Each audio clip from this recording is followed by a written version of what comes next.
అమ్మమ్మ మనం పోయిన వీడియోలో బాలింత పథ్యం గురించి చెప్పుకున్నాం కదా. ఈరోజు పాతకాలంలో హాస్పిటల్ అవన్నీ లేవు కదా. మీరు హాస్పిటల్కి వెళ్ళకుండా మీకేం బాగాలేకపోయినా ఏమేమి చిట్కాలు ఫాలో అయ్యేవారు, అవి ఇప్పుడు తరం వాళ్ళు కూడా అవి ఫాలో అవ్వచ్చా, ఎలాంటివి అవి నాకు కొంచెం చెప్తావా? నేను ఫ్యూచర్లో మాకు ఏమన్నా వస్తే మేము చేసుకోవడానికి ఉంటుంది కాబట్టి. ఆ రోజుల్లో అప్పుడు హాస్పిటల్ లేవు కాబట్టి ఏంటంటే ఒక దగ్గు వస్తే అల్లము, మిరియాలు, తులసి వేసి బాగా కషాయంగా ఉడకబెట్టేసి దించబోయేటప్పుడు ఒక్కరు బెల్లం వేసుకొని అవి కానీ కషాయం కింద ఒక పావుసేరు నీళ్ళు పోసి చటాకి నాటాకు ఆ లోపల ఉడకబెట్టుకొని ఇనికిచ్చి బాగా ఘాటుగా వస్తాయి. అవి కానీ వేడిగా కానీ తాగితే ఆ దగ్గు ఎటబద్దు అది 3 పూటలు కానీ 5 పూటలు కానీ తాగాలన్నమాట, ఉదయం సాయంత్రం. బాగా ఇక హాస్పిటల్ పని ఉండదు అసలుకి, బాగుంటుంది అన్నమాట. అట్ట చేసుకునేది అప్పుడు ఆ రోజుల్లో. మేము అప్పుడు హాస్పిటల్ లేవు కాబట్టి పెద్దగా అందరూ పాలేరు కూడా పోకుండా జట్కా వైద్యాలతో చేసుకోవచ్చు. ఆ రోజుల్లో అట్ట చేసుకున్నాం అనమాట. ఇంకా ఒక పంటి నొప్పి వచ్చిందనుకో, పంటి నొప్పి వచ్చినప్పుడు ఒక ఉప్పు పెట్టేదో సాల్ట్గా ఏదైనా అట్ట పెట్టేది. అది కూడా అలివి కాకపోతే లవంగ మొగ్గ నలగొట్టి ఆ పుచ్చుండే పంటికి కానీ పెట్టేస్తే అది కూడా జివ్వు అందు బాగుంటుంది. ఇంకపోతే కళ్ళు పుసులు కడతాయి. పుసులు కట్టినప్పుడు ఏం చేయాలంటే కొంచెం చల్లటి నీళ్ళు తీసుకొని కంటికి గ్లాసుతో గుట్టుకోవచ్చు. లేదంటే పసుపు గుడ్డ, తెల్లగుడ్డ చేసుకొని ఆరబెట్టుకొని దాన్ని అట్ట తుడుచుకుంటే అది కూడా తగ్గిపోద్ది.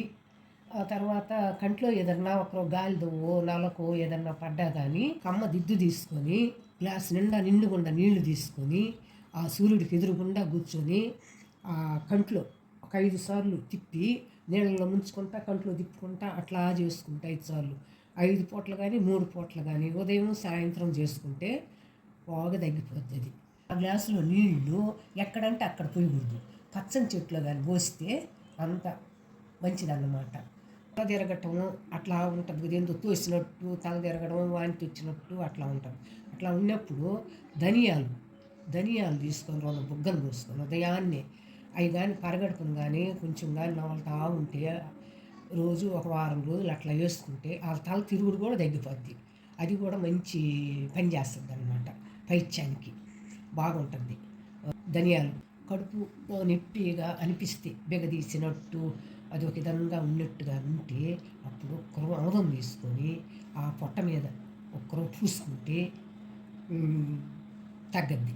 కానీ ఇంకొక పని కూడా ధనియాలు నీళ్లు పెట్టి ఉడకబెట్టుకుంటుని ధనియాలు వేసి దానిలో కొంచెం తాటి బెల్లంగా వేసుకుంటే ఆ కడుపు నొప్పి కూడా తగ్గిపోద్ది. అది ఇంకా వేరే పని అవసరం లేదు అసలుకి, అది మంచి పని చేస్తుంది. ఆముదం పూసుకున్న కాళ్ళు ఏదన్నా మంటలు వస్తే ఆముదం కాళ్ళకు పూసుకుంటే అంత చల్లగా ఉంటుంది, నిద్ర కూడా పట్టదు కొందరికి. అరికాళ్ళు మంటలు వస్తే ఆముదం తీసుకొని అరికాళ్ళు పడుకోబోయేటప్పుడు బాగా కసకసగా రుద్దుకుంటే ఎంత ఆరోగ్యం, ఎంత అస్సలు ఎట్టుంటుందో తర్వాత వాళ్ళకి అర్థమవుతుంది అన్నమాట. అంత బాగుంటుంది. ఆ 2 భలే పని చేస్తాయి అసలుకి. ఏదన్నా ఒకరోజు దెబ్బ తగిలిందనుకో, ఒక దోక్కుంది, ఒక చిన్న గాయం ఏదన్నా గుచ్చుకుంది, గబక్కన పోయి హాస్పిటల్కి కూడా పరిగెత్తాల్సిన అవసరం కూడా లేదు. అంత పుసుగు తీసుకొని అది కానీ ఆ గాయానికి సర్దేస్తే అంత బాగా నొప్పి ఉండదు, బాగా తగ్గిపోద్ది. 4 రోజులు ఒకరు వచ్చి వస్తువులు తినకుండా కానీ ఉంటే దాన్ని ఎక్కువ తడపకుండా అంత వైద్యం ఇంకేదీ లేదు అసలుకి. ఇంకా హాస్పిటల్కి పోయి అది చేసుకోవాలని కూడా అవసరం లేదు. ఇంకొక వైద్యం, ఈ తలలో పేలు విపరీతంగా ఉంటాయి, పిల్లలకి దువ్వాలంటే భలే కష్టం అసలుకి. అప్పుడు మీరు చిన్నపిల్లకాయలప్పుడు కూడా నేను ఈ వాయిళ్ళాకు, యాపాకు నీళ్ళల్లో వేసి ఉడకబెట్టేసి తెల్లబెట్టి అది ఉడికిన తర్వాత మనం తలకు పోసేసి తర్వాత సాంబ్రాన్ని పొగేసేస్తే బాగా పేలన్నీ బాగా పోతాయి అన్నమాట. ఆ తర్వాత వాము, పసుపు నూరి ముచ్చిన ఒంట్లో పుయ్యాలి ఒక రవ్వ పూస్తే అప్పుడు ఇది కూడా తగ్గిపోతాయి. ఇప్పుడు సాంబ్రాణి కానీ వేసుకుంటే ఇంకా బాగా పోతాయి. ఈ విధంగా 5 వారాలు కానీ చేసుకుంటే పేలనే పట్టవన్నమాట. అట్లా చేసుకుంటే తనలో పేలు ఉండవు, బిడ్డలకు మనం దువ్వాల్సిన ఇది ఉండదు. బాగుంటుంది.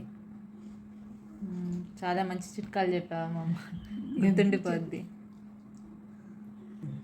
చాలా ఉపయోగపడుద్ది. అన్నీ చేసుకుంటే మన చేతుల్లో పని కాబట్టి శుద్ధంగా అట్లాంటివి చేసుకుంటే ఇంటికి బాగుంటుంది కదా.